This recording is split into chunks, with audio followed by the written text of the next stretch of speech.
Recasters is a weekly anime podcast covering currently airing seasonal anime. If you like to follow weekly releases and hear discussions about it, you're in the right place. If you enjoy series reviews and previews, then be warned. Spoiler City straight ahead.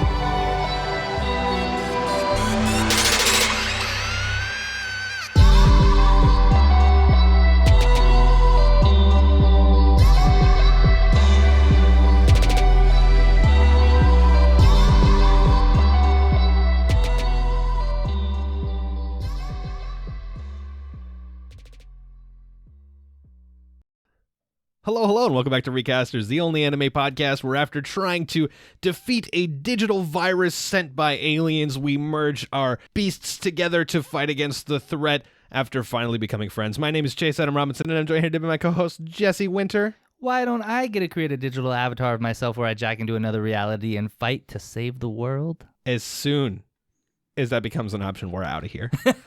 You'll never see me again. That's the problem. Welcome to another week of Recasters. If you're new here and you only came here to listen to us talk about the weekly shows that we follow, the timestamps are going to be down in the description below. Otherwise, buckle up. This is the part of the podcast where we talk about anything and everything that interests us. The timestamps are also going to be down below for those. We started doing that recently. I don't think we ever said we were going to do that. We just started doing it. Yeah, it's like a little bonus surprise, you know? It's like a Kinder Egg. A Kinder Egg? Yeah. Those are illegal. Ooh. Actually, they're not anymore. No, the new version's not illegal. The new versions are also fucking lame. Yeah, they're super lame. They're dumb. Don't even buy them. Don't waste your time. Don't waste your time. Or money. Or resources. Or time. Or. All right, Jesse. That's me. Was that lightning? I don't know. I think that was just things being knocked around by the wind. It's fucking windy today. Yeah. Jesus Christ. I don't know if that even got picked up on the audio, but yeah, there's like things falling over outside and shit. Yeah, if you guys hear some banging and crashing, don't worry. It's not an apocalypse, probably. It's either the storm or a home invasion or something. All right, anyways, I watched a couple movies this last week. Whoa. What'd you watch? I've been very, very busy. I did not get to watch the last Evangelion movie, so hopefully nobody was like banking. No, I hope there was nobody out there like, oh my god, I can't wait to hear Adam's thoughts on the newest Evangelion movie exactly this week. Don't worry, they're too busy giving their own thoughts on it. Fair. I did order a lot more Evangelion merch. I have a problem. Anyway, actually, no. I think I ordered one model kit. I think that's it. Probably. I'm going to show up next week and he's going to whip out like 4 boxes and be like, yo, I also got these things. I forgot about them. It's entirely possible. It's been it's been a couple of stressful weeks, and when I get stressed, I just buy things. It's not a good habit. Please don't do that. Yeah, so I met up with a buddy because I never watch anything alone, pretty much ever. Whoa. And we watched the director's cut, the final cut, of Blade Runner. Yo, there you go. Finally. Yeah, I know, right? I've been meaning to watch this since the dawn of time. My man. Jesse and I, we always say we're going to watch this. Yeah. We didn't do it. Oof. R.I.P. That's okay. Yeah, I also said I was going to watch Ava with you, so sorry I keep watching stuff without you. That's fine, because we've been saying this for like years. And like we have a huge backlog of things we literally never touch. That's true, yeah. All right, yeah, so Blade Runner. It was an incredible sci-fi film. Damn straight. I think that it's one of those movies that like it left me thinking about it quite a bit afterwards. There was a lot of stuff that I feel like I needed to like mull over, right? Yeah. And it like one of the biggest things is you can see its influence through, because I've watched a lot of sci-fi stuff throughout my life, and it clearly had influence on it. You can see a lot of the ramifications of this movie in other stuff. For sure. Yeah, it was really good. That's my thoughts. well, I'm glad you watched it. Yeah, I say we're in the same boat probably. It's a very influential movie. It's very cool. I like it a lot. I like their laser umbrellas. The laser umbrellas were funny because I don't think they were laser umbrellas. I think that they were, and me and my buddy were talking about this, right? It looked like it was just an umbrella that they built like an LED light into. Yeah. And when I talked to my buddy about that, he was like, think about it this way. Isn't that kind of like an actual like advancement of technology that could happen, right?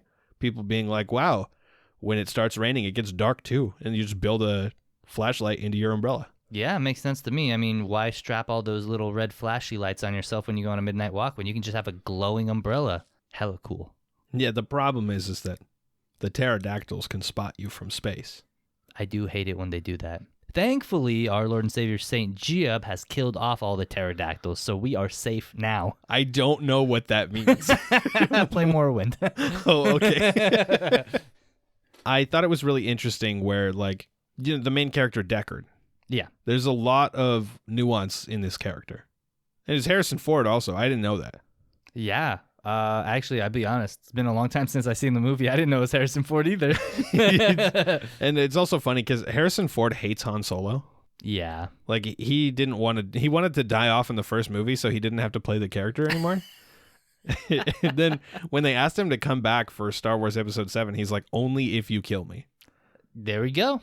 They've done it. But part of the thing is that he loved playing Indiana Jones and he loved playing Deckard. Well, he got to do at least one of those a couple more times. That's true. So Deckard, I thought he was a really interesting character because one of the big things is by the end of the movie, you're not sure if he's a replicant or not. Yeah. And I believe he is, but Harrison Ford does not. Oh, interesting. The guy who directed the film, he believes that Deckard was a replicant. But doesn't that make that canon then? That's what I thought too, but if you think about it, a lot of people go into making a movie, not just the director. That's true. That's just true. because the director thinks that that's the case doesn't mean it necessarily is, because he didn't write the whole thing. He's not the one who brought the whole thing together, and it's left open-ended so that you can come to your own conclusion. I really like that. I don't feel like movies do that enough these days. You know what I mean? Yeah, I agree. There's always got to be like a clear-cut answer, because even on stuff that does leave it open, the creator usually answers on Twitter. Yeah, I hate that. Like, I don't know. You do you. Maybe I sound like a boomer, but like, just stop. When don't you sound like a boomer? Some other stuff is I really liked the antagonists in this movie, which is there's 4 or 5 different replicants in the movie. Throughout the movie, watch Deckard hunt them down one by one, and you learn about these characters and learn about what they're going through. But the main antagonist, whose name escapes me, but he's the blonde one. Yeah. Roy? I think it's Roy. That sounds right, yes. He's such a good character. So you come to find out that he was like a war bot. He was made to fight. And when he fought, it made him like think more about things, and he got more like attuned to killing and stuff like that. So when he started running out of time, getting violent seemed like the next step. Yeah. So watching him go through these steps to try to figure out how to extend his life was really interesting, because he's the antagonist, but he's not the bad guy. Yeah. Which is really what I think makes the best antagonist. Yeah, absolutely. And some people would argue that Deckard was the bad guy in this movie. Yeah. No, I've heard that, and you know, it's really an interesting thing to think about. I know you just watched the movie. Try watching the movie from the perspective at the beginning that Deckard is the antagonist, and it kind of, I don't know, it just really puts an interesting spin on everything he does. Yeah, absolutely. Have you watched the sequel movie yet that came out in 2017? No, I have not. So I heard it's actually good. In order to bridge the gap, because the first movie takes place in 2019. Mm-hmm. Haha, good joke. Whoa. The second movie takes place in 2049. Nice. So there's a big gap of time between the two movies, not just in real life, but, you know, in the universe. Yeah. And where they left off in the movie, they've killed all of the replicants except for one. Whoa. So in the first one. Yeah. So they actually made 3 shorts. They're 15 minutes, 6 minutes, and 6 minutes that bridge the gap in time between them and show you different major points throughout history leading up to the new movie. Oh, that's cool. I thought it was really cool because, like, if you watch the 2022 short, it's called Blackout. It's also animated by an anime studio. Ooh. It's fucking cool. I like that short a lot. Sweet. And it really just changes the game on what's going on moving forward, but it does it in a way that absolutely makes sense after the movie. Okay. I have not watched the sequel film yet. I have only watched the 3 shorts leading up to it. Gotcha.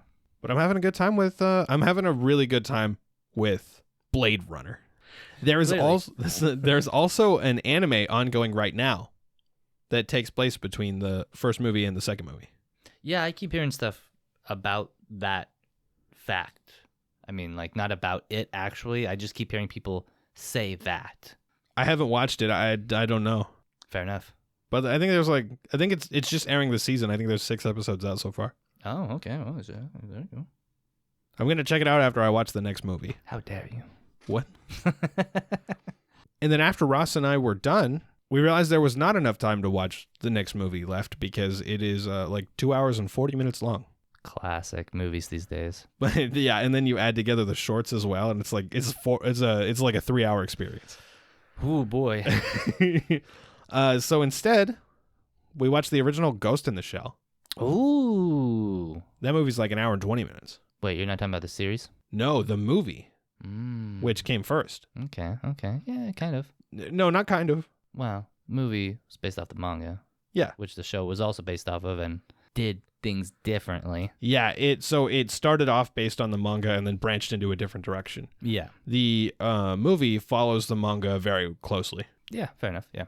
The original movie came out in... Is that 96? I think 96. Yeah, that sounds right. Or 94?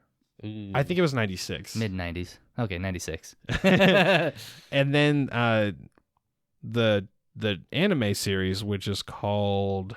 Something Complex, right? Yeah, Standalone Complex. Standalone Complex. That's Thank right. You. I wanted to say man. Zero Complex? I don't know what that's yeah, about. so Ghost in the Shell Standalone Complex came out in the early 2000s. Yeah, I think technically it piloted in 98 or 99. Interesting. Yeah, but then I don't think it actually aired until the early 2000s. Yeah, so I've heard really good things about the original series, but I wanted to watch the first movie first. Okay. And it also presents some interesting ideas, and one of the big reasons we watched it is right because we were like, Blade Runner is so influential on sci-fi. Yeah. And also so is Ghost in the Shell. So let's watch that too. Nice. You know, it's interesting.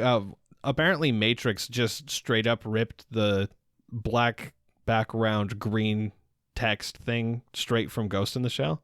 And like, that's not a joke. The people who made it were literally like, do that. Yo, that's fantastic.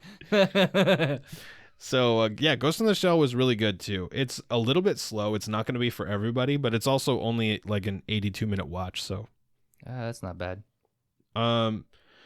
It presents some interesting ideas with the concept of when do you stop being you? When are you a new person? Mm-hmm. And I really liked that.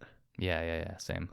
Also, some really interesting symbolism where like they go through some interesting stuff where it's instead of like, I feel like the new person metaphor is always like a butterfly coming out of a cocoon or some shit. Yeah, something like that. And like, I like that metaphor, but it's also been done to death. Yeah.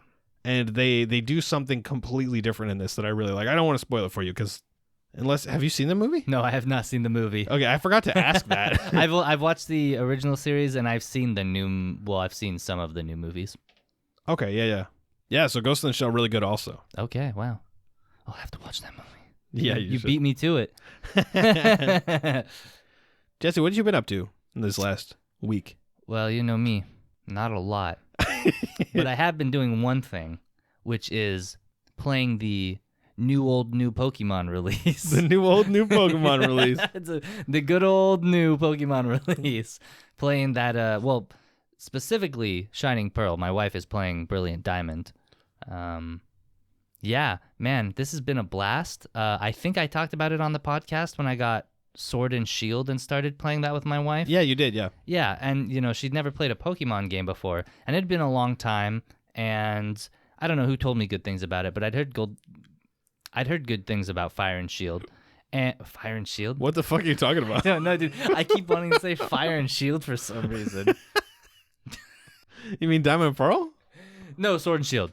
No. Oh, okay. All right. Yeah. Sword and Shield. Yeah. This is coming to something. I'm starting there. So, yeah, I'd heard good things about Sword and Shield, and I got it, and I played it, and I was disappointed at the time because my wife had never. The first thing my wife had ever experienced that was Pokemon Go. Yeah. Which was baffling to me because I started playing the OG games, the red and blue and not green because I didn't live in Japan in like 2000.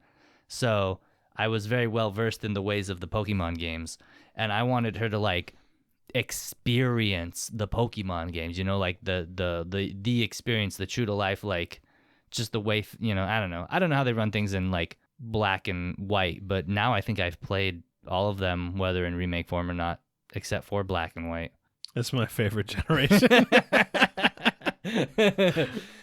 So at the time I was disappointed because Sword and Shield is not a lot like the older generations in a lot of ways. You know what's funny is when you talked about it on the podcast, you weren't disappointed yet.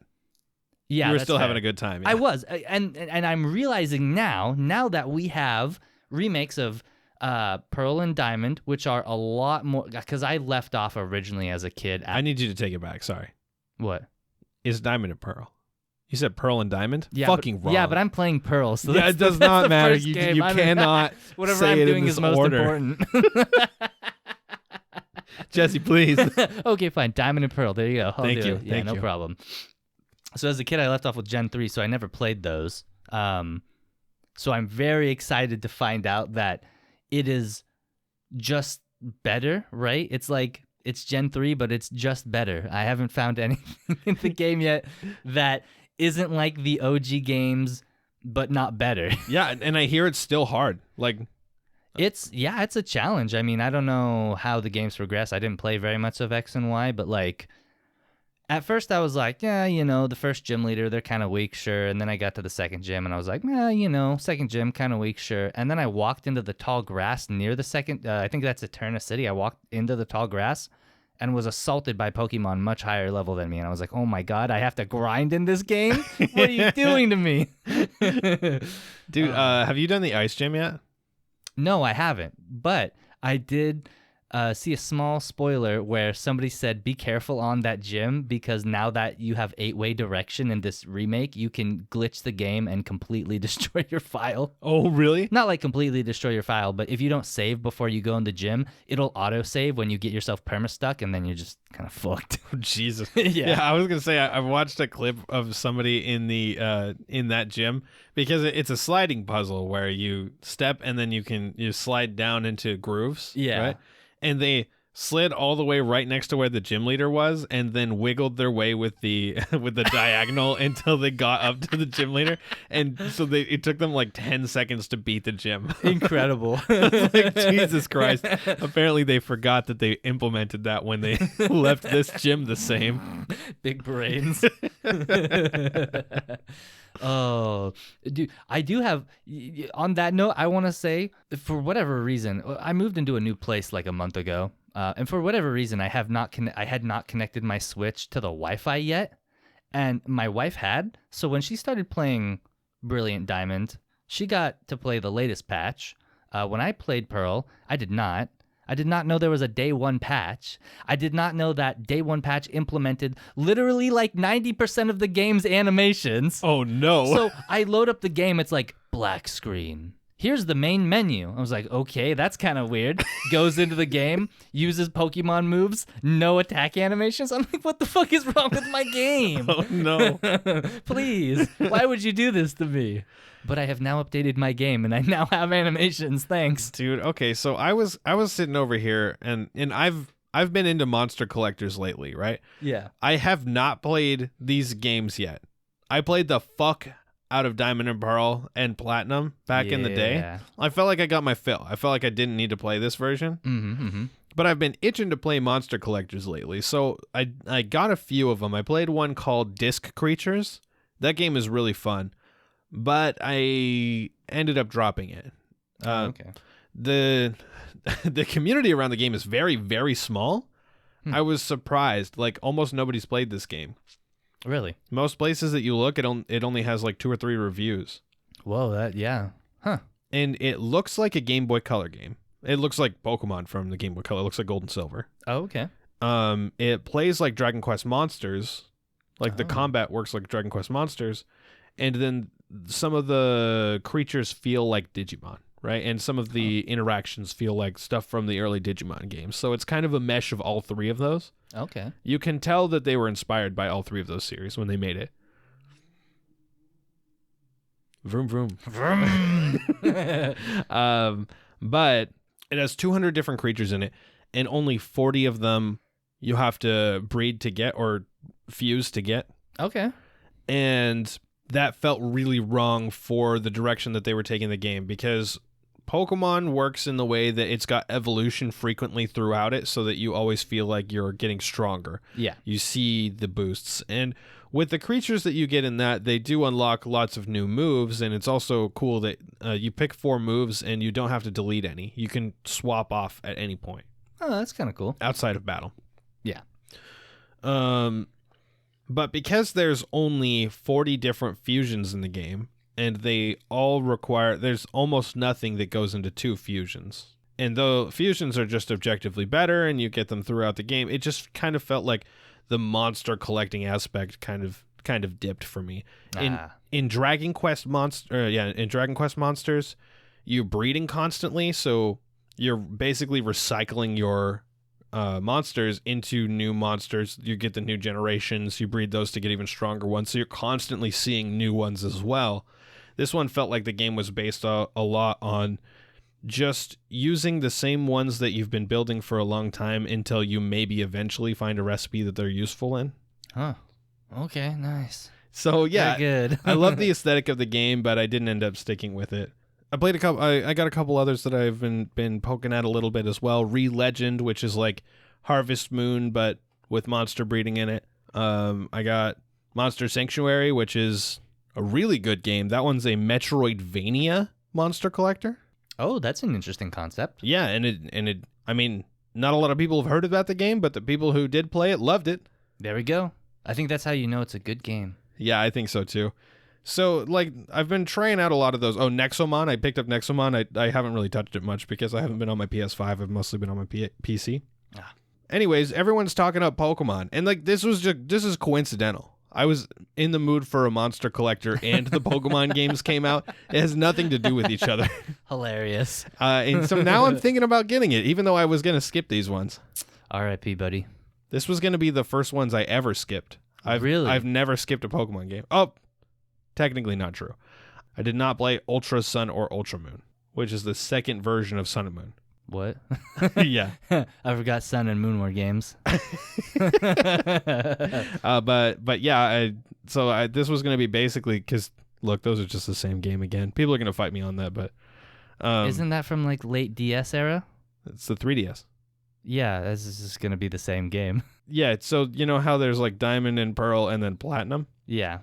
So they started doing stuff where instead of releasing a third game, they were making 2 more. Is that how we got Black and White 2 or whatever? Yeah. Not to be confused with the God Simulator. Yeah. Dude, I did not know what Black and White was for a very long time, the God Simulator. Yeah. And somebody was talking about how they were disappointed in Black and White, and I was like, oh, here we go. I get to hear about another person complaining about Black and White. And they were like, yeah, I got it right when it came out on the PS2. And I was like, PS2? What the fuck are you talking about? I looked it up and I was like, I guess that's the game. If you think about it, Pokemon just stole the name from that game. Yeah, obviously. Clearly. It wasn't that they were going through the colors and that was the next logical set of games. Definitely not. Anyways, yeah, so I might pick it up. I played a lot of Pearl, so I'd probably get Pearl as well. Well, let me tell you what. It's been a fat minute since I have played Shield, and I don't know if I'm going to pick that game up again, but I'm going to play the living fuck out of Diamond and Pearl. So if you pick it up, if anybody who knows me picks it up, we're going to play some Pokemon. Who'd you choose? I forgot to ask. Very important. Oh, wow, I don't remember its actual name, but I named it Pingy. Okay, I'm going to need you to give me some more details. Just think about it. What's that the Japanese name for? Oh, Penguin? Yeah, I picked the penguin one. Oh, Piplup. Piplup, that's it. Thank you. This guy doesn't know all 1,000 Pokemon. Damn, dude, what am I, a noobers? Bruh. I had a customer the other day. She came in and she was like, is this one Grenga? And I was like, what? Grenga. She was like, this Pokemon here, is that Grenga? And I was like, no. I was like, I don't know which one Grenga is. I was like, are you sure that's the name? She was like, no. I was like, can you give me some details about it? She's like, he's kind of spiky, maybe blue. And I was like, you talking about Greninja? She was like, yeah, Greninja. And I was like, he's like a ninja frog guy with his tongue wrapped around his neck as a scarf. And she was like, no, that doesn't sound right. And then she was like, no, wait, he's purple, not green, or not blue. And I was like, a purple spiky guy called Grenga? And she was like, maybe I'll just come back when I realize what the real name was. And then I just Googled Pokemon Grenga to see what would come up, and it was Gengar. I was like, oh, Gengar! Gengar! Oh, dude, yeah, I'm sitting here the whole time, too, like, what the fuck is going on right now? The thing is that, like, if you say spiky purple Pokemon that comes from, spiky purple Pokemon that starts with a G, yeah. I feel like Gengar's the logical option. But I know all of the Pokemon, so you know too many Pokemon. Yeah, I was like, it's just not specific. Did you talk about Toxicroak? Is it Puka? Is that a real one? Yeah. Oh no. I love that guy. Oof. Yeah. Well, maybe I'll learn what that is one day. He's like this like brown sea cucumber thing with pink spikes, and then he's got a little plus for a mouth, and then like a pink arm comes out of the mouth. I hate this. It's awesome. I hate this. This is the worst. Anyways, yeah, so you picked the wrong one, but... What? Yeah, the other two Then why am I so good? The other two are better. Then why am I so good? Look, why am I the best at this game? Let's walk through this real quick. Okay. All right? Mm-hmm. Flaming Monkey. Yeah, and? Rad. I don't know about that one. Turtle with a twig on his head. Actually, I'll give you that the flaming monkey's cool. Turtle with the twig on his head. Rad. Just a penguin? Just a penguin. No. You don't understand. A penguin with a cute little suit. Big round head. Big round head, cute little suit. I love Piplup. I love Piplup too. He also transforms into the most I don't give a fuck motherfucker on the planet. Prinplup? Yeah. Sure. Are you talking about Empoleon? Empoleon. You got Empoleon already? No, is that the third evolution? Yeah. Then, yeah, whatever the second one. Look, I named it Pingy. That's right. So when it evolves, it just goes, your Pingy turned into something. I ignore the name and go back to calling it Pingy. I don't need to know your scientific name. I don't know. I don't need to know your genus. You're a goddamn Pingy. Oh my god. The third evolution is rad. I hope you like it. I'm sure I will. I really like the second evolution too. I like all the evolutions so far. Dude, every second evolution, basically for every starter Pokemon ever, is just very unimpressive. 100% true. It's just like... Except for Fraligator. Dude, I love Crocodile. You're right. Crocodile is a beast. And he wears like an egg diaper thing. Yeah. He's like, I'm gonna fuck you up in this toga. I'm running in here like bam, bam, bitch. Oh my god. Dude, fun fact. Fraligator, dude, I don't remember the third evolution's name. For alligator. Is it for alligator? That's the third one. Oh, okay, yeah. Fraligator. First Pokemon I ever got to level 100. Whoa. Yeah. What was it for me? That was a Poliwhirl. A Poliwhirl? Mm-hmm. Yo. It's my favorite Pokemon. Oh, really? Yeah. Not even Poliwrath? You just kept mashing that B button? Oh, it was a Poliwrath. You're right. I feel lied to now. I thought you knew all the Pokemon. No. This doesn't mean I'm good at it. What the fuck is that? The storm's brewing. It's talking about Poliwrath. Also, Poliwrath is far superior to Politoed. Anybody who is opinionated that in the way that isn't the one that I have is wrong. I don't even know what Politoed is. Okay, so first of all, you don't have to mash B to get Poliwrath because you evolve Poliwhirl with a Water Stone dummy. Oh, forehead. But if you give him a King's Rock instead, What the fuck is that? it's an evolve item from Gen 2. From Gen 2? Is Yeah. it really? Uh-huh. Is that what turns Slowpoke into Yep. Slowking? Sure is. Fair enough. I should have known that, I guess. Also turns Poliwhirl into Politoed. Whoa. I think you got to trade them. I think they have to hold it and then you trade them. That makes sense. Does I don't think it? I ever had a... No. What in Gen 2 makes sense? They're like, if you stand around by this tree for 4 hours, let it become nighttime, and then do a little pirouette, you can get a Umbreon. I like the slug. The slug? His name is Magcargo. Oh, yeah, Macargo. He I like cute. that guy. I like Sudowoodo. He's Sudowoodo. That guy's an asshole. I just remember in the anime he would be like Sudowoodo. Yeah, he run around, he like flail his little branch arms. God damn. And he's actually a rock type. Yeah. Is the only Pokemon I've ever taught Rock Smash to. Oh. That's not true because you couldn't have got through Gen 1 without it. Oh, you're right, yeah. Okay. But actually, Crystal Version is the first game I owned. So he is the first Pokemon I taught Rock Smash to. Okay. Not the only one. No. Nice. Nice. I guess we're done talking about Pokemon. All right. And with that, please enjoy the episode. First up, we have Platinum End, Episode 8. Adam, Yeah, that's me. what does the color yellow make you feel? That's a complicated question. You know what yellow makes me feel? What? Angry. Because I hate the color yellow. I want you to know that this is not normal. That's not a normal emotional response to that color. Maybe we need to cut that out. Nope, I didn't mean that.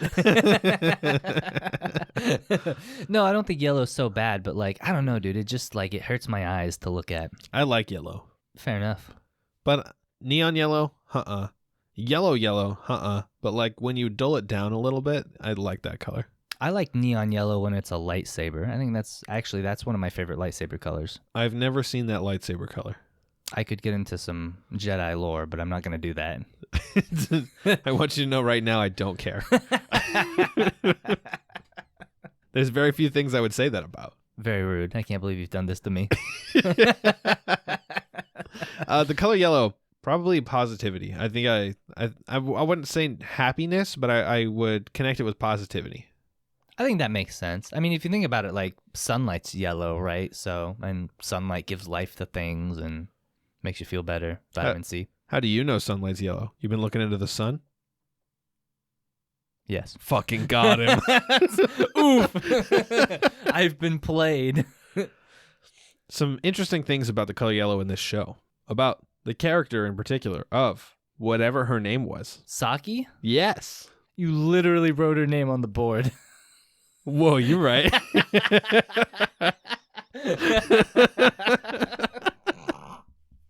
Okay, Saki. So I noticed for basically the whole time we've seen Saki, the whole time up to now, her eyes have been dulled. Yeah. And obviously that's to reflect like the state that she was in. But I just like sometimes in anime you see a character with dulled eyes occasionally. We talked about it with Mikey in some cases, right? Back in Tokyo Revengers. Ooh, Tokyo Revengers. This is the first time I've seen a character that started with dulled eyes that lasted this long before we get the payoff, and I think that's really cool. Yeah, I can't. I don't know. Maybe there's some obscure anime, but I can't really think of any anime I've watched that has done that specifically. It's like in real life, the gray doesn't go away in one episode. When you get into a funk, when things are hard, sometimes they're hard for a while, and that's okay. That's normal. But seeing her progress like this, it felt a lot more realistic. It's like the thing that was eating away at her, it was like keeping her in this state until eventually she got up the courage to talk about it, and they resolved how she was feeling, right? They had a conversation, they moved through it together, and then she felt better. And that's much more realistic than the turnaround we see sometimes. Yeah, 100%, absolutely. Yeah, I gotta say, this is like, I like to rag on anime characters' emotions, and I don't know if it's like a Japanese thing, and I just, I'm born into American culture, so I have a different view on how to handle things. But like earlier in the season, I made fun of Mirai. I was like, just stop being like this. Just fight the bad guy. Why do you not want to kill the bad guy? He's killing people. Just think about it, forehead, right? But this whole thing with Saki, I'm going to call it Saki's arc. Her whole arc is like, I don't know, it's probably the most touching thing I've ever felt without it being like, I mean, it is powerful, but without being like an emotionally powerful buildup. Something like, in Tokyo Revengers when you're 18 episodes in and you learn that other kind of thing, right? Spoilers. Spoilers for the show that we reviewed last season. If you're listening to our podcast. Oh, man. Yeah.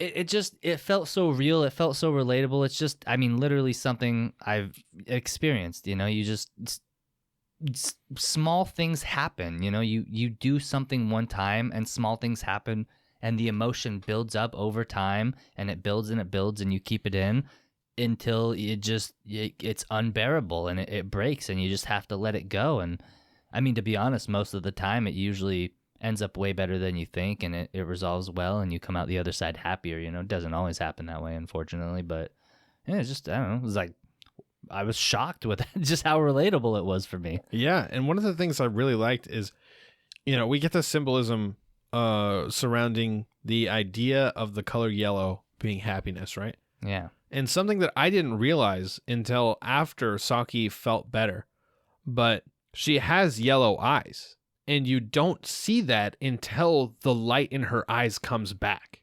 Yeah, and that's so cool. I'm pretty sure were always yellow. It was just such a dull yellow you didn't think about it, right? Yeah. It like, because that dull yellow is almost like a hazel brown, right? You know right, what I mean? yeah. It's cool to see Saki in her upbeat state. I'm glad she's feeling better. Hell yeah, me too. Wow, very nice, very nice. It's also so fucked up that like this whole thing was eating away at her, right? And this was such a good reveal. This whole thing was eating away at her. And then the day she's going to go apologize to Mirai, she watches him jump off a building. Yeah. Oh my God, dude. What a powerful reveal.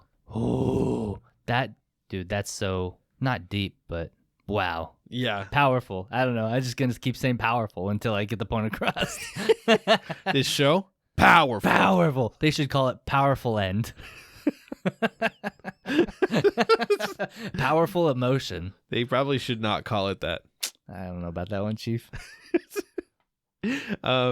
This show continues to impress me. I've heard a lot of people write it off as edgy garbage, but I really think this show is like more than people think it is. Yeah. I'm right there with you. I feel like part of the problem is the main character at times feels like edgy garbage, but there are people like that, not in an insulting way. I mean, he's had a hard life. He's very emotionally destroyed, So I'm not saying that that's edgy garbage, but the writing of him can come across as edgy garbage because of who he is and the story he has, which, without taking the time to sit through the whole show, when you're like 2 episodes in, you might be like, I don't want to deal with this and drop it, right? So it's too bad. But it's his story, so I mean, I guess, I don't know, can't do it through somebody else's eyes necessarily. Yeah, I think that I really like Mirai. I think he's a great character. I really think that they're building him up in the right way. They're showing his strong ideals, right? And he's so set in these ideals that there are certain things that are going to be very, very difficult for him, but I think that that's okay. I really like the part in this episode when, Saki says, I want you to kill me. And he basically says, do it yourself, you coward. Yeah. He's like, I don't kill people, but you're free to kill yourself. I won't stop you. Which was a fucking lie. But like, yeah, I mean, like the whole time I'm like, there's no way this dude is going to let the person he's been crushing on since he was a kid just drop out of his hands and fall to her death. Right. But it was more of the point, like he wanted her to realize that she wanted to live. Yeah. And it's not like she was going to think about, oh, he's definitely going to save me, right? When you're in that kind of emotional state, there's no way that's the thing going through your mind. Oh, absolutely not. The adrenaline starts pumping. You get fight or flight. What the fuck is that? Fight or flight brain. And she's also been like sitting there telling herself for a long time now. She's like, I'm garbage. I deserve to be dead. This is I'm the worst, right? Yeah. So when you're put in a situation like that, a lot of the time, this kind of, when you're in that kind of headspace, she's going to think, there's no way he's going to save me. I'm garbage, right? Yeah. she's not going to be like, well, he loves me though. Yeah. Very interesting. I like this episode a lot. No, yeah, this episode was really great. I mean, like, this is going to be like a 24 episode anime, isn't it? Yeah, 24. I ask this every week, I'm pretty sure. Yeah. I can't just look it up myself. But I feel like this is one of the first climaxes in the first season, right? Like, especially nowadays when they, kind of split the first season into 2 parts and, maybe they even have a season in between. Sometimes they like do the whole standard story progression in the first half of the arc and then they do it again. Either way, I mean, it can work or it can't. Either way, I definitely feel like this was one of the big major climaxes that is going to lead to one of the, season finale climaxes. And I think the next one is some stuff that we get from Mukaito later on. Oh, I sure think it is, and I sure don't want to watch that and be emotionally distraught over the intense feelings it will give me. Oh boy, I sure don't want to feel feelings. Boy, oh boy, are they setting up my feelings for feeling. Oh man, I love the part when, it's like his daughter is like, I can't wear a wedding dress like that, right? Like I'm too small. And it's like the idea behind him wanting to make this dress for her before he dies. And it's like, oh my God, that hurts. Yeah. Oh, dude, it's so painful. It's so touching. God, you can see his passions in it, right? He has a passion for these costumes. He has a passion for that creation. And he has a passion for his family. And he wants to do everything he can for his kid, even if he's not there to do it at the time. And he's like big braining 10, 20, 30 years in the future with his clothes designs. Yeah, absolutely. I also really like that he's like a super masculine character who sews clothing for a living. Yeah. This is I like that trope. Yeah, this is the kind of stuff I want to see more often, is like break down that stupid toxic masculinity trope and fill it with more realistic people, right? Yeah. And the cool thing is, I mean, like, this guy is still like the man, you know what I mean? Like, this guy's out here fighting for his family, fighting to save the world, being a badass superhero, putting on a Master Chief outfit, but he also really loves his family and he wants to make dope-ass clothes. Yeah. Hell yeah. Hell yeah. I've watched enough Project Runway to understand that this is rad. I've also watched a lot of Project Runway. I have watched none of that. It's a good show. And this is still... Disclaimer, you don't need to watch Project Runway to think Mukaito is rad, just so you know. Yeah, but you can. You can. You're still free to. Please do. I also love when his wife is like, hey, where have you been so much lately? And he's like, you wouldn't believe me. And she's like, okay, try me. And he's like, okay, here I go. And he just fucking goes. Yeah, he goes whole hog. He's like full storyteller mode. He's like, let me give you the introduction to the greatest novel in history. And he does the arm thing. Yeah, he does the arm thing, the wall pose, whatever you call that. I love, I can't remember what it's called, but I love that when he walks away, he's like, by the way, I hope that was cool, because I've never done that before. Dude, that was the best. I love this. He's so relatable, dude. Like, this guy is me. I love this guy. He's the best. I hope I don't get cancer, though. Maybe I said, let me walk that back. Please knock on the table real quick. Okay, cool. Nice. He appears to be dying right now. Yes. You think they're going to subvert us like they always do? In what way? I don't know. What's the subversion now? Every episode they leave off where they're like, this is what you think is going to happen. And then they start the next one. And they're like, just kidding. Not the thing you thought. Oh, yeah. Well, maybe. I don't know. Like, I thought for sure he was going to die in that explosion. But then I was like, well, they gave him a suit for a reason. And this time I'm like, dude, this guy's going to die of the cancer before they can get anywhere. And then I was like, yeah, but they made him start taking his pills again for a reason. Yeah, that's true. So, like, would it be subversion for him to survive, or would it be subversion for him to die? Don't ask me that. This is a tough one. If he does die, I hope he at least finished Saki's suit first. Yeah. I think if he does die, it's going to be one of those epic moments where he's in the middle of combat doing something important to save somebody else. Just feels like him. But also, I feel like it would be very real of this show to just let him die of cancer. Has anybody just died of cancer in this show? Not yet. but I feel like the show plays with very real emotions a lot of the time. I do agree with that. It's just, I mean, so far the show's been like, guy gets murdered, guy gets murdered, guy gets murdered, guy gets murdered, girl gets murdered, girl gets murdered, guy gets murdered. You know what I mean? Like, Was it in that order? no, I was a little out of order. No, but I think that'd be interesting. I'd be very sad though. Yeah, it would be interesting. I'd be very sad. It would probably be pretty strong, good plot point. I just don't see it happening with the track record of the show so far. That's fair. I guess we'll have to wait and see. Yeah, it could change. They could switch it up. I mean, there's a whole second half of the season that'll air in another season, so. I was gonna say if he dies of cancer, I win, and otherwise you win, and then I decided I don't want to win for that. Yeah, don't say that. Yeah. Please don't say, don't put those words together.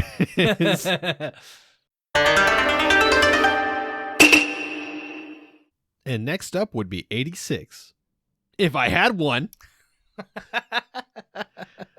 There is no 86 this week. They did a recap episode showing us what happened in the last 7 episodes instead of giving us a new one. This is the second time this show has done that specific thing. That's true. In the first season. And they also 2 weeks ago, instead of airing an episode, had that weird special where they showed off the toys and talked about the show and stuff. I'm trying really hard to love this show, and they are making it difficult for me. I think I still love this show. I'm just like, the first part of season 1 felt very, very good to watch week by week. I feel like there was a lot to discuss every week, and there was a good payoff for paying attention. Yeah. The second portion feels a lot less like that. It feels like it's definitely like binge territory where I'm like, would be having more fun watching it in one sitting. I'm 100% there with you. Yeah. First part of season 1, I was like, this is hype every week. You got to be on it. It's always a killer.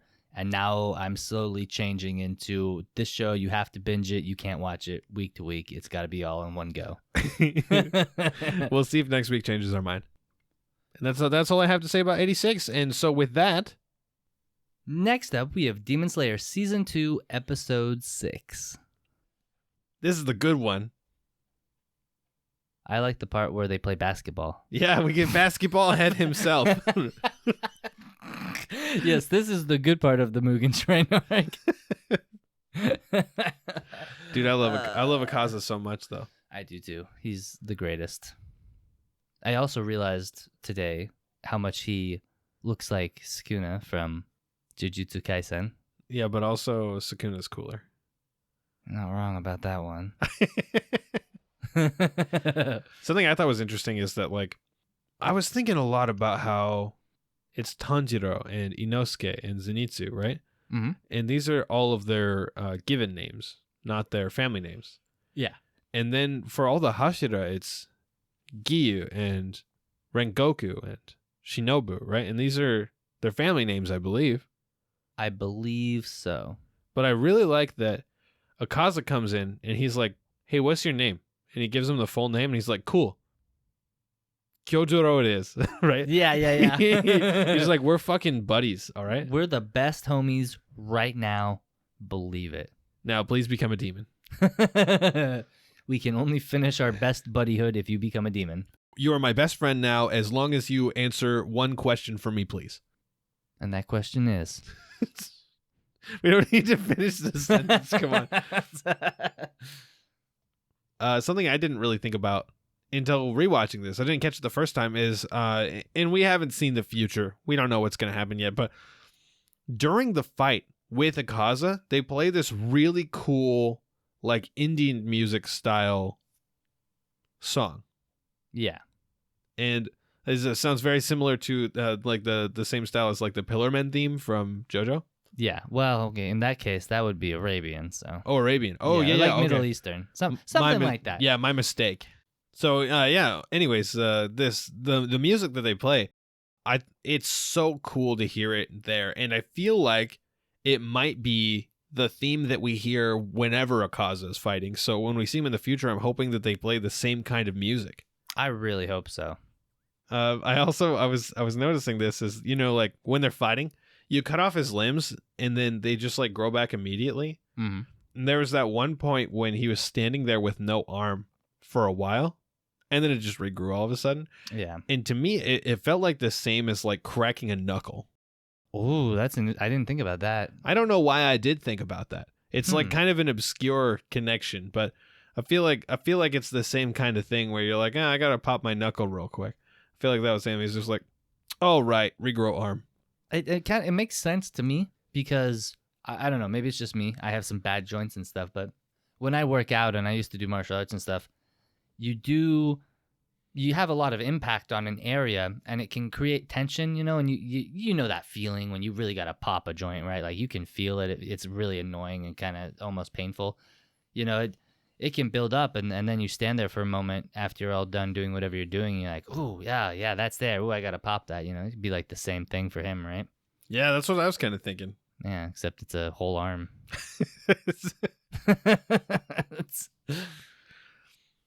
I also like, though, that, I wonder if it was intentional that he left his arm like that, right? Maybe he was slowing down, right? That could be. He did take quite a beating. Yeah, he really did. So did our buddy. Yeah. We know just how much of a beating. Yeah, I hope he pulls through. Yeah, me too. Who? I mean, Tanjiro's got to be his apprentice, right? How else is he going to improve his flame breathing technique?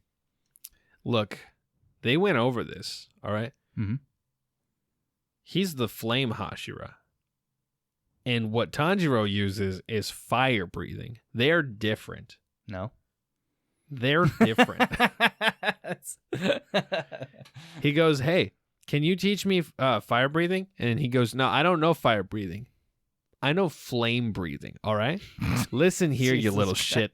Let me tell you about flame breathing. What you're trying to learn is something I never heard of, all right? Ain't nobody used that.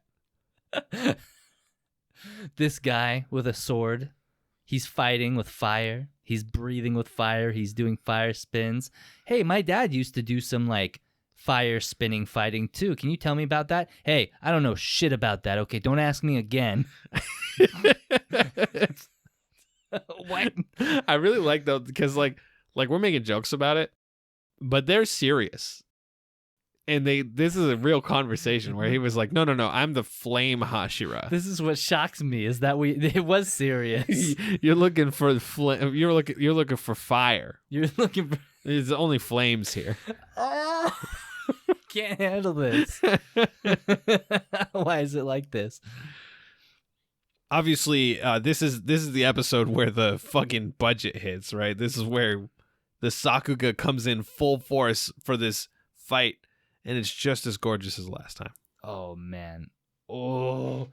10 times. Not just as gorgeous. 10 times more gorgeous than the last time you see the Sakuga. No, I meant last time we watched this part. Oh.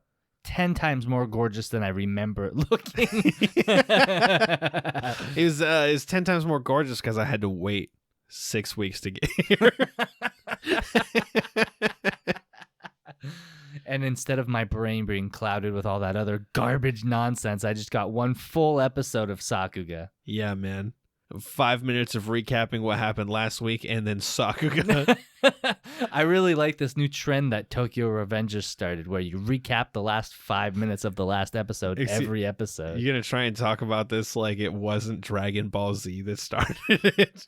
Look, Dragon Ball Z might have been like last time on Dragon Ball Z, but they usually just showed a couple seconds of dudes hitting each other. It was usually like, last time on Dragon Ball Z. What? Piccolo's my father? Gah! And then they just get into it. Yeah, so. One more week of this. And yeah. One of the things I was excited to see is the Taisho secrets. We have not seen many of those. Yeah. When was the last time? Like 3 episodes ago? I don't know. We had that one with Buff Nezuko. Was that a Taisho secret? I don't know. What was that? And this one, we just watched them be sad about Rengoku getting stabbed. Yeah. Look, I get it. It's an emotional point. It's like you're at the top of the roller coaster. It's about to drop. You don't really want to get rid of that steam, but come on. I don't know, dude. The movie's been out for a year at least. It has not quite been a year, I don't think. Oh, no? Okay, well. It's been out for a while. Just like, what is time? I'm like, dude, the entirety of 20 and 2021 has probably been 4 months long. It's not 2019 anymore. Yeah, exactly. It's cool.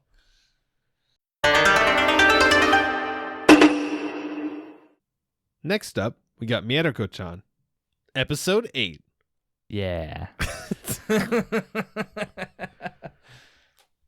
Jesse, is this the best episode so far? 100%. I don't think that's true, but it's very good. Okay, you're right. It's not. But it is very good. This show is consistently.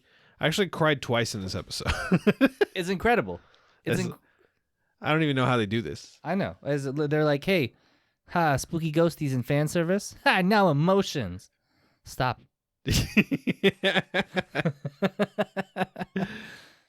Miko got a cute new outfit. Very adorable. Her brother might have a thing for her, which is very unfortunate. Susan. I was hoping that they would have like an actual sibling relationship.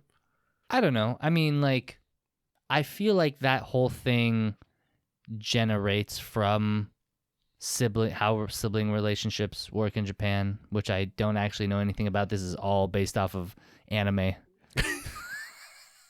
But what anime has taught me is that brothers have a tendency to want to protect their sisters regardless of their age. And so when a little brother does it, it's just cute and can be misconstrued as something else. Yeah, maybe. I don't know. Or it's just more things being shoved into a show that already has some fetish bait. Yeah, I was hoping that, I mean, the first time he was introduced, it seemed like they just had a cute sibling relationship, but it does seem to be spiraling out of control rapidly. You know, and I wouldn't have even felt weird about it, except for that one lady being like, oh, cute. He's acting like her boyfriend. Like, why did you fucking have to say that? Yeah, what was that all about? This was a very normal thing until you said that. Clearly she reads BLs. Oh, no. And then they get on the train. Yeah, that was a fucking experience. The Shinkansen. Yeah, more like she can't send a message because then she'll get killed by an axe murderer. By an axe. Oh, man. This crazy Grim Reaper-ass thing. Probably one of the coolest monster ghost things we've seen yet. Probably one of the coolest monster ghost things I've seen in anything. Probably something they ripped straight out of Jujutsu Kaisen. Definitely just a Jujutsu Kaisen villain. Only with a twist. The twist being that this villain was maybe a hero all along. He wasn't the hero we wanted, but he was the hero we needed. Maybe. He was the hero one person maybe needed. Yeah, I think that's what was going on there. Yeah. It's hard to tell. He walks in and he's like axing people in the head and going, wrong one. Nope. Walking to the next person, axing him in the head with the greatest force. Just like, yeah, this guy goes hard. And then he's like, oops, nope. Somebody stands up out of their seat. He's like, God, you fucking get him. He's swinging his axe around. Like a fucking maniac.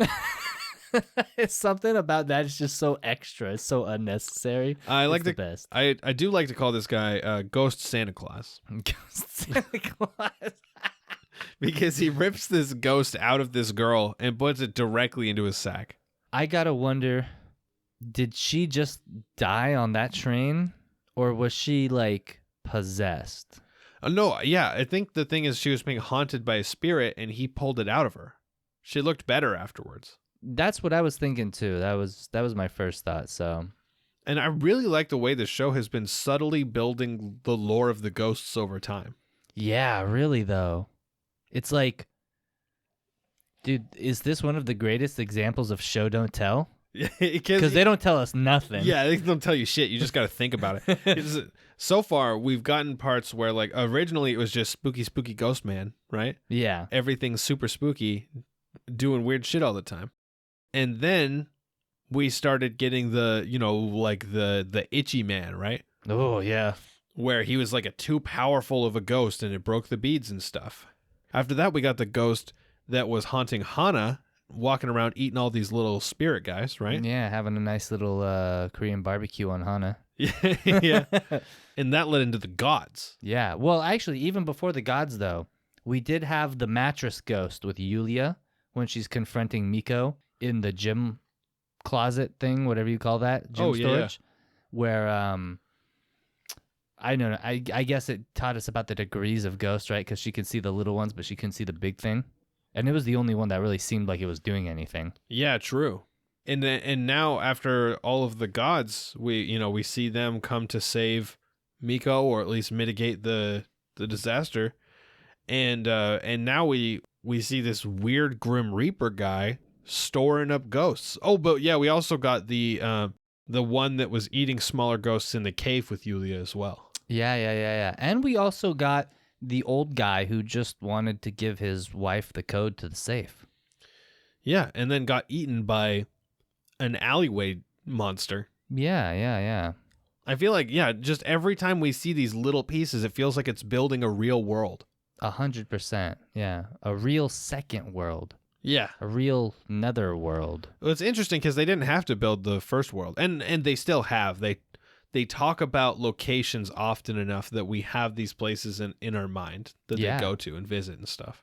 And even more than that, I actually, I'm not as big brain as I'm going to sound, because I did happen to today rewatch all the episodes up to where we left off, because my wife wanted to get caught up, so I just sat around and was like, nice. That was today? Yeah, that was today. Oh, okay. Yeah.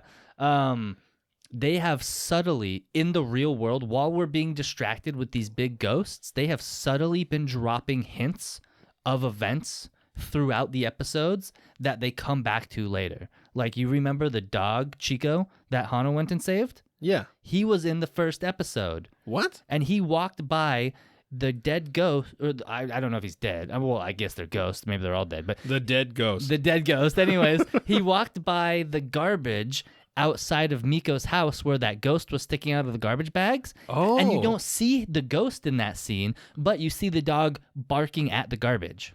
Oh. Yeah. Interesting. So while the main focus has been building on this ghost world via showing, not telling, they have literally been showing and not telling us anything about these little back of the picture things going on that then come out and become important. Dude, when this show's over, I'm going to go back and rewatch the whole thing. 100. Now, we've only talked about the first half so far. Yeah. It's all the first half of the episode. The first half of this episode and the first half of the season. Now, the second half of this episode involves Miko trying to face her fears, trying to, after this whole train incident, she realizes maybe I can't just ignore them. You know? Yeah. And then she tries to go confront this weird gooey elephant man. He looked like he was from the Mos Eisley Cantina. Yeah. He was a Loxodon from Ravnica. There we go. Is those Ravnica. Yeah. He was a Loxodon from Ravnica. Mm-hmm. And then after she decides to nope the fuck out of there because that man was disgusting. Very gross. She talks to Han about it, and Han is like, just give up. Yeah. And then she's like, nice, thanks for that advice. And Hana's like, well, not really, but okay. She's like, no, I didn't really mean to give you advice here. I'm just trying to eat my melon bread. But I really like the juxtaposition between the events that are taking place there and the realization that she comes to, met with the antagonist walking in right afterwards. Oh, yeah. So powerful. Because it's like kind of this thing that it more or less is reinforcing that she has to learn to confront these things. Mm-hmm. And it's just like, it felt so good. And obviously we're dancing around it a little bit, but when the antagonist is presented, Jesse and I were both like, oh, fuck. Yo, one of the hypest villain. This villain reveal was more hype than Akaza in Demon Slayer. The man, the myth, the legend, the possible cat killer, the almost definite cat killer. So this guy, we talked about him a while back when he first appeared, and we were just like, this guy feels like, it kind of feels like he's gonna maybe pop up throughout the thing and just be like a gross man that they avoid or something, right? Yeah, we thought maybe he'd be like a reoccurring gag or something. Yeah, not the case. No, more like reoccurring antagonist. The way they showed him, there's no way he's not an antagonist here. No, 100%. There's going to be some combat, whether it's actual combat or non-combat, but It's going to be some Death Note style combat. some Death Note style combat. This is going to be Kaiji Ultimate Survivor combat. Hell yeah. Oh, man. But, like, the way this show works, everything's a bit, right? It's just a small bit on each thing. And then we've got the parts that are more important than the others. Yeah. But when this man was first introduced, it felt like a small deal. We were like, oh, we're building on the world and understanding how the spirits work a little bit more. But that was all. And then seeing him come back, it was like, this is like the drip of this character was done so well, just feeding us a little bit before they present him as an actual threat. Yeah. You know, and you think about it, when we introduced him as a character, we didn't know much about the ghost lore. We now know a lot more, and we have some various serious angles to consider, like the fact that Miko potentially has 2 more uses of God energy. She's going to use the God energy to rip this man right out of the living world. Yeah. She's going to use this God energy while she's in high school to battle her teacher.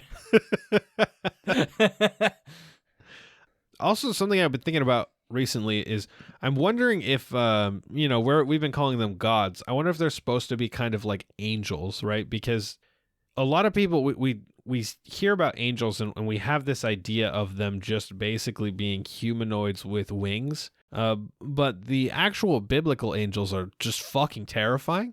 100%, yes.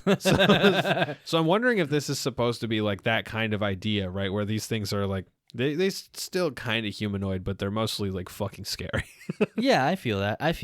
And Christianity has had quite an impact on Japan now, so I can definitely see that being tied in.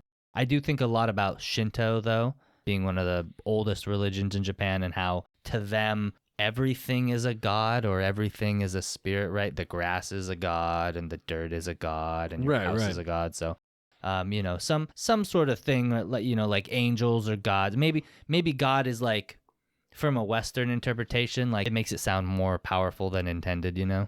Yeah. So I would agree with, like, in Western terms, they probably have like angel level status, whatever they are. They're super rad. They're super rad. When I rewatched the fight, I was like, ooh, still very cool. They are pretty awesome. I'm also really interested to see what they do with this antagonist. Like, I feel like he's going to recognize them, right? And Miko was the one who was like, get out of here. Yeah. And I wonder how that's going to play into it. Me too. I mean, obviously he's an antagonist. Now he's their teacher. He's going to have some form of power. Like, if they were just out in the street, this guy ain't just going to, like, jump out and attack her, right? Right. But he's now in a situation of power, especially in Japanese schools. For people who don't know, that teachers have, well, theoretically, a lot more power over their students than American school teachers. Whether they actually, like, don't let their kids run around like crazy monkeys or not is a different story. But Ed told us some funny stories. Yeah, true. Yeah, so he's potentially in a position to make her life a different kind of nightmare than she's already living. And then she'll never get sleep. Yeah, 0. I wonder, do you think this guy can see spirits? I didn't until you said that. He's got red eyes, and you know what that means. He's about to fucking fight some guys. It's time to fight. There's only one thing this could mean. Is this a GBA reference?